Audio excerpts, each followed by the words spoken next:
Good morning, good afternoon, good evening. This is Alan Burgos from the hashtag Walk with Land channel. Welcome and welcome back to our channel. So friends, if you are not yet subscribed to our channel, please do it so now so that we can be able to maintain and sustain this channel. Aside from that, you will be a part of this growing family. We are now officially 6,653 subscribers and more later on if you will be subscribing to our channel. Okay, guys. Guys, ano tayo, no? Pag-usapan natin yung kahapon na hearing, no, ng Committee on Women ni Senator Risa Hontiveros, no? The usual thing, minsan kasi nag-iisa lang si Risa Hontiveros na dumidinig, no, sa ganyang komite. Hindi ko nga alam eh, 'di ba dapat may mga ganyang meeting or ano, dapat may quorum, 'di ba? Bakit ganun? Minsan nag-iisa siya. O kaya minsan naman dalawa sila ni Senator Robin Hood Padilla. Okay? Siyempre, alam naman natin na magkalaban itong dalawang ito, may nasa minority si Rizon Tiveros, nasa majority naman si Robin Hood Padilla.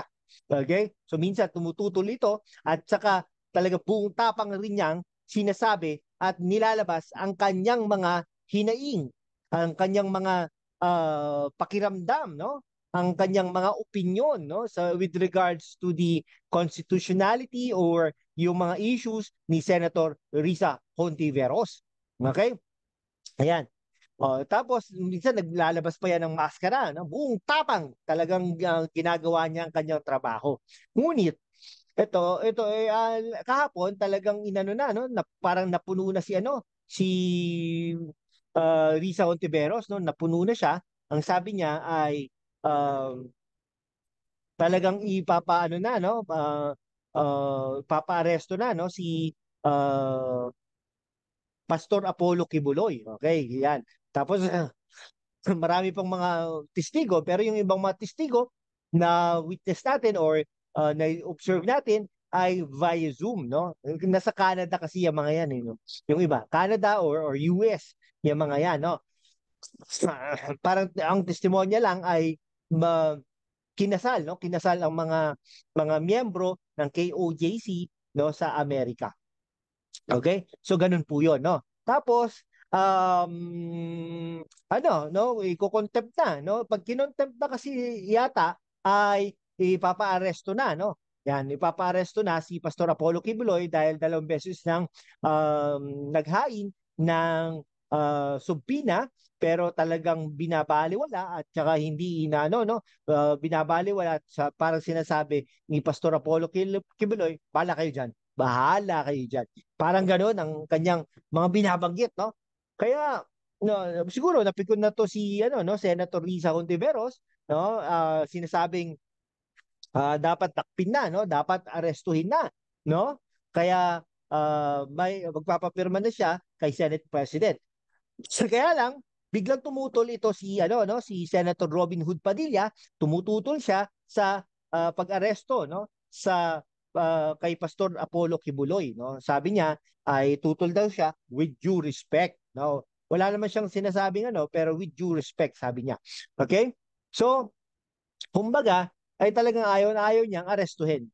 Naiintindihan din naman natin dahil isa sa mga tumulong sa eleksyon ni Robin Hood Padilla kaya naging number one ito ay si Pastor Apollo Kibuloy. No? Nakita kasi ang kagalingan per se doon sa interview niya with Pastor Apollo Kibuloy. Ngunit ngayon ay talaga parang tumatanaw siya ng utang na loob na ayaw niyang ipaaresto si Pastor Apollo Kibuloy. No? Ang sabi naman ni Risa Ontiveros ay talagang well noted at may 7 araw si Senator Robin Hood Padilla para baliktarin ang pag-aresto kay Pastor Apollo Kibuloy pag nakakuha siya ng majority of the Committee on Women, no?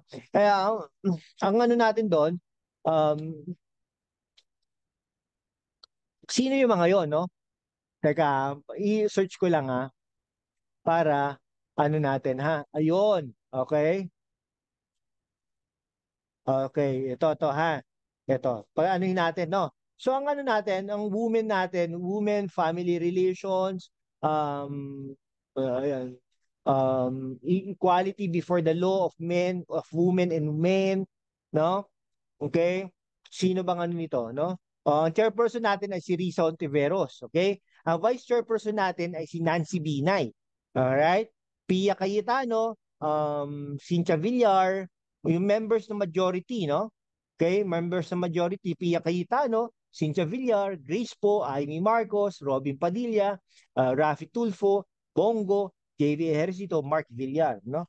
I do not know kung makakakuha si ano dyan, lahat naman yan, members ng majority, no? Si Nancy Binay, Pia Cayetano. Tingnan na po natin paano sila boboto, no? Okay, so yung mga re-elections diyan, okay? Baka naman ano, maging neutral sila, no? Something like that, no? Okay?